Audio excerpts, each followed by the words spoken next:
donde tenemos una combinación en equilibrio de fase líquida y vapor, se llama vapor húmedo. La fase líquido es líquido saturado, la vapor, vapor saturado. El conjunto es un vapor húmedo. Acá tenemos todo vapor saturado, como acá no hay nada líquido, se le suele llamar vapor saturado seco.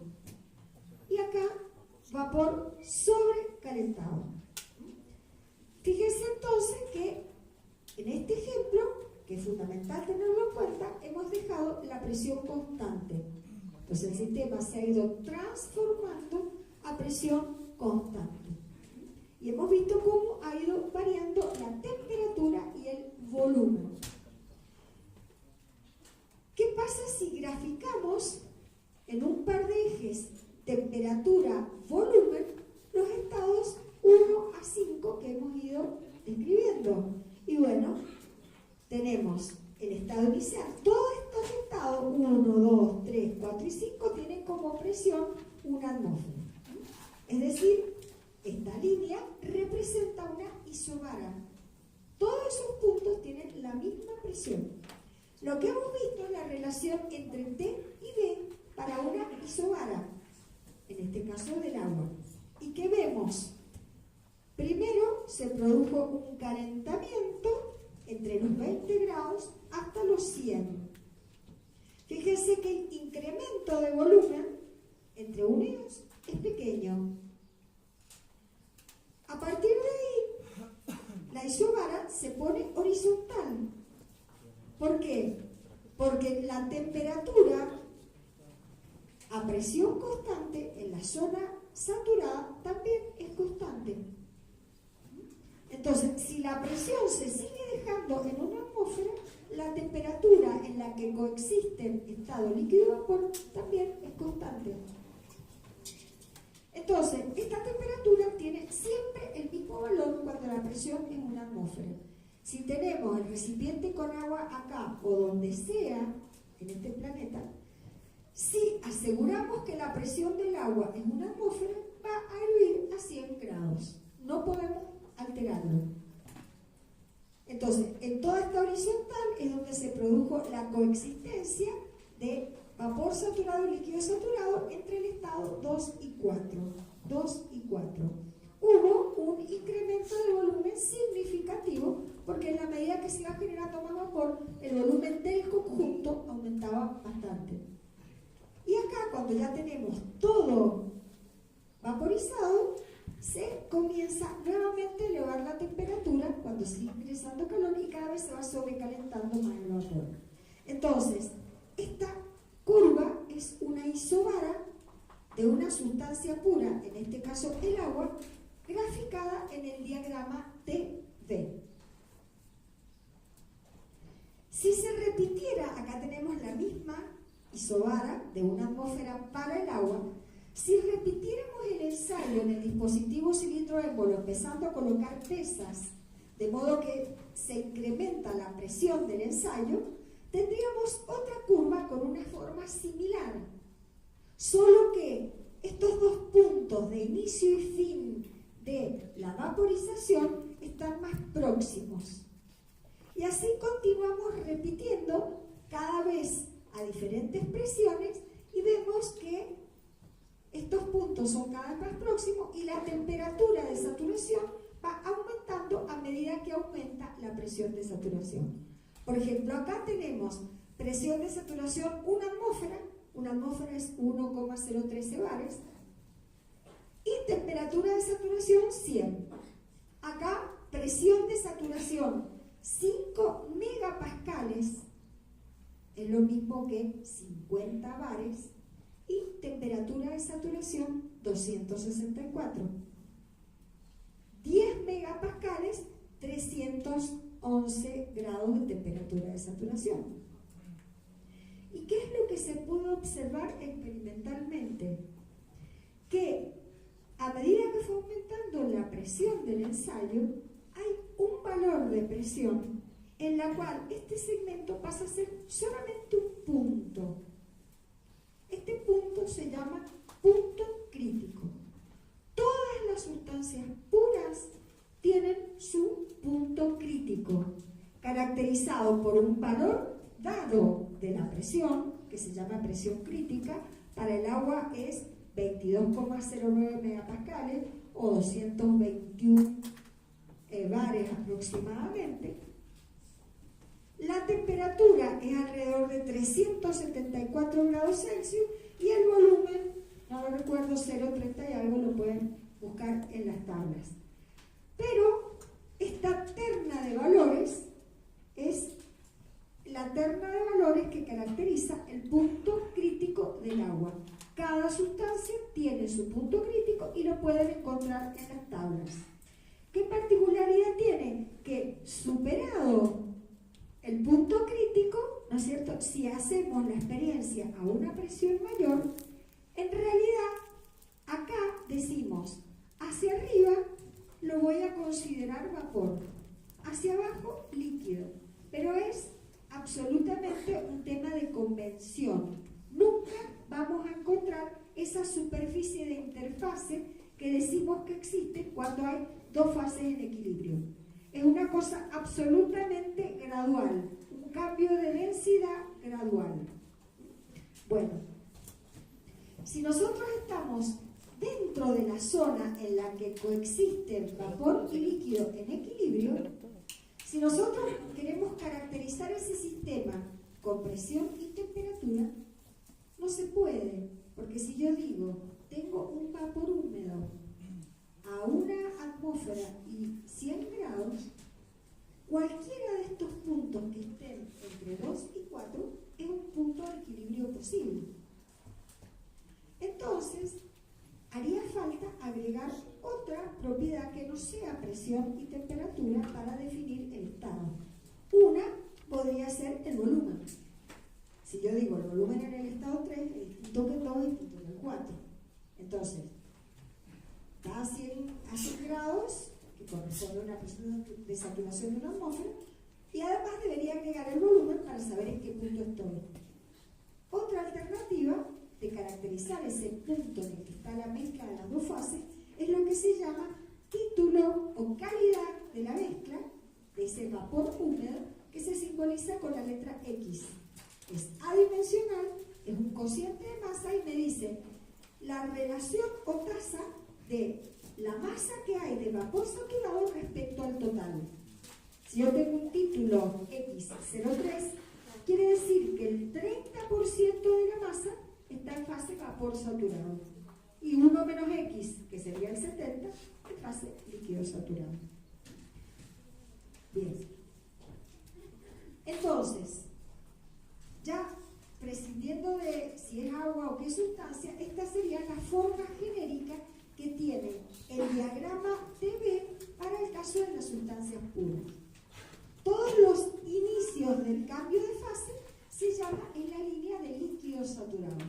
Todos los puntos finales del cambio de fase en la línea de vapor saturado. ¿Qué título tiene esta línea? Y era cero masa de vapor respecto del total.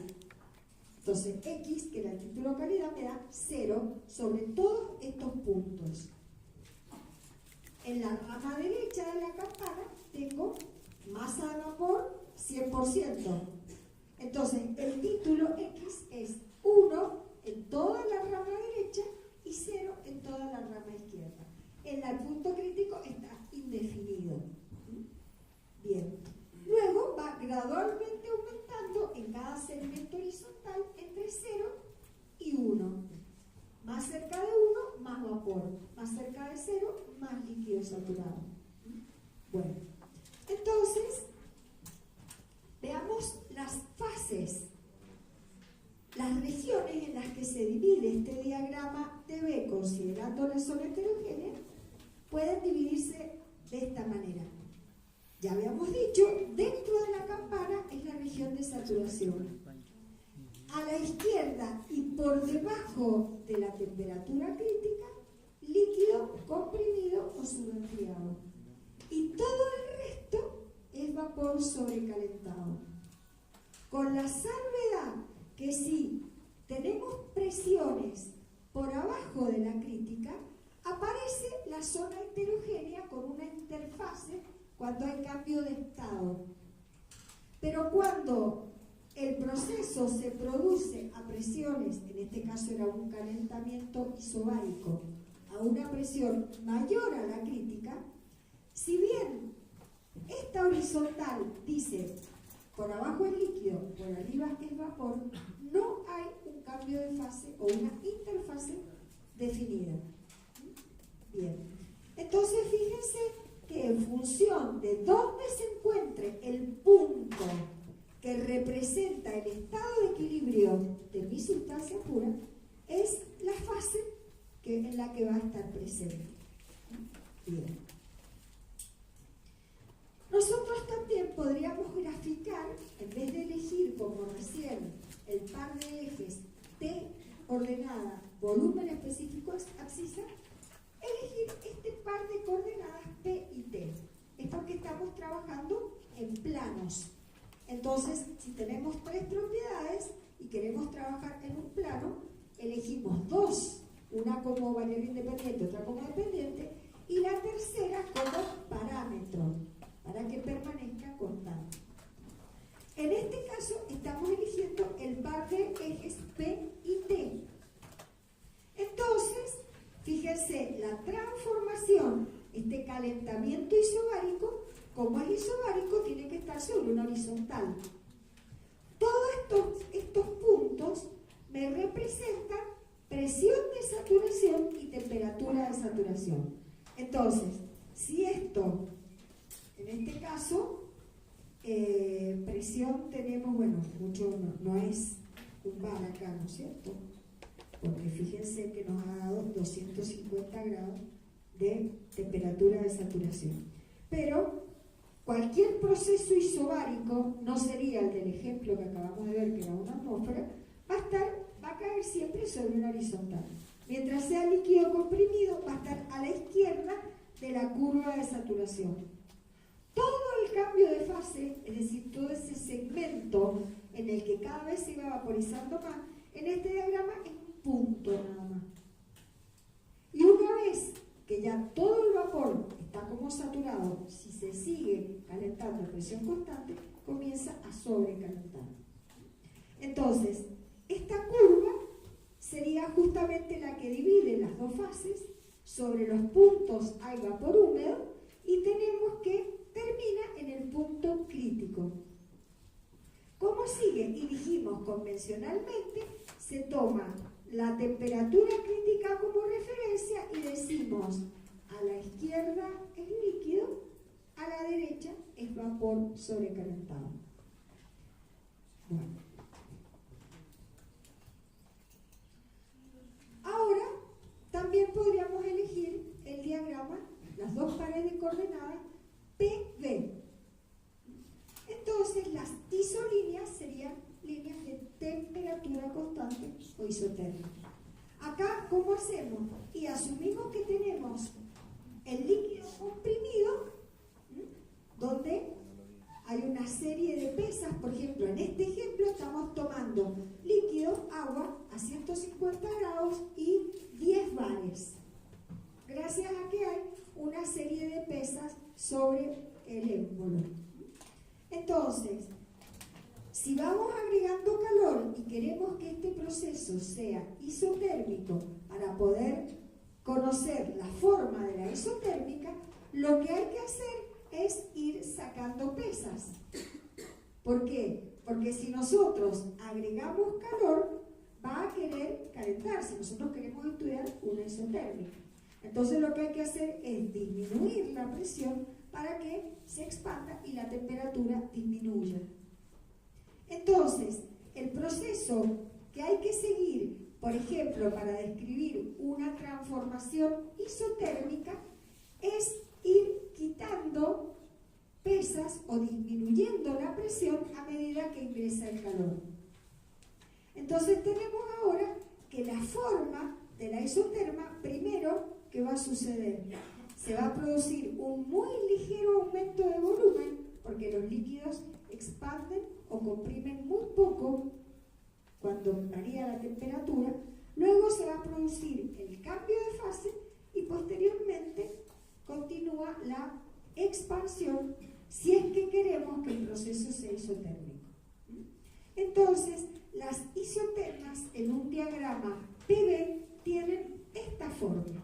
Nuevamente tenemos que si la presión es constante, la temperatura también es constante en la zona heterogénea. Y de nuevo vemos que el punto crítico se transforma, es cuando el segmento se transforma en un punto. La característica del punto crítico es que la isoterma tiene un punto de inflexión a tangente horizontal. O sea, la tangente en el punto crítico es una horizontal. Si nosotros hiciéramos isotermas superiores a la temperatura crítica, acá en el punto de inflexión la tangente no es horizontal. Esto recuérdenlo para que después cuando veamos ecuaciones de los gases reales. ¿Cómo queda ahora dividido el plano? Esta es la temperatura crítica, fíjense.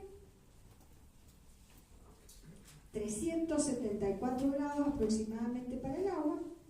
Entonces de nuevo tenemos dentro de la campana la zona heterogénea, líquido y vapor en equilibrio o también vapor húmedo. A la izquierda de la campana líquido subenfriado o comprimido. ¿Hasta dónde? Hasta la temperatura crítica. Todo el resto sería lo grisecito o celeste, el vapor sobrecalentado. ¿Qué es lo que pasaba? Si nosotros queremos trabajar con una expansión arriba de la presión crítica, en realidad en esta parte no hay una interfase. Es esto que decimos, hay un cambio gradual de volumen a medida que va incorporando el calor, pero nunca podemos decir hay una interfase líquido-vapor. Bien, ahora vamos a ver de nuevo qué ecuaciones, fórmulas o modelos matemáticos tenemos para caracterizar estados que están dentro de la zona heterogénea. En la zona heterogénea coexisten dos fases en equilibrio. Líquido saturado en equilibrio con vapor saturado. El líquido saturado tiene su densidad o volumen específico. El vapor saturado igual. En función de la cantidad que haya de cada uno, va a ser el volumen específico del conjunto. Cuanto más proporción de vapor haya, mayor va a ser el volumen específico del conjunto, o viceversa. Bien, entonces, ya habíamos hablado de que una de las variables que permite ubicar el estado en la zona heterogénea era el título localidad, adimensional un cociente de masas, masa de vapor con respecto a la masa total. En las tablas de propiedades que vamos a trabajar, normalmente la fase líquido utiliza un subíndice F, porque están en inglés, y la fase vapor un subíndice G. Bien. La masa del conjunto va a ser la suma de las masas de las partes. Líquido saturado más vapor saturado. Bien. ¿Cómo hacemos nosotros, a ver, para encontrar o definir el volumen del conjunto? Y tenemos una parte que es el volumen del líquido saturado, otra parte que es el volumen del vapor saturado. El volumen total es la suma de los dos volúmenes. Bien. El volumen total que ocupa la fase líquido saturado es el producto de la masa por el volumen específico del líquido saturado. Mismo, el volumen total de la fase de vapor saturado es el producto de la masa del vapor saturado por el volumen específico del vapor saturado. Entonces podemos asemejar este estado bifásico como un estado en el que están homogeneizadas las dos fases y decimos, bueno, podemos decir entonces que la masa total por un volumen promedio sería el volumen total. Entonces, de acá volumen promedio específico de la mezcla. ¿Cómo? Y despejando acá. O sea, hemos hecho esto que hicimos, en este caso se sacó,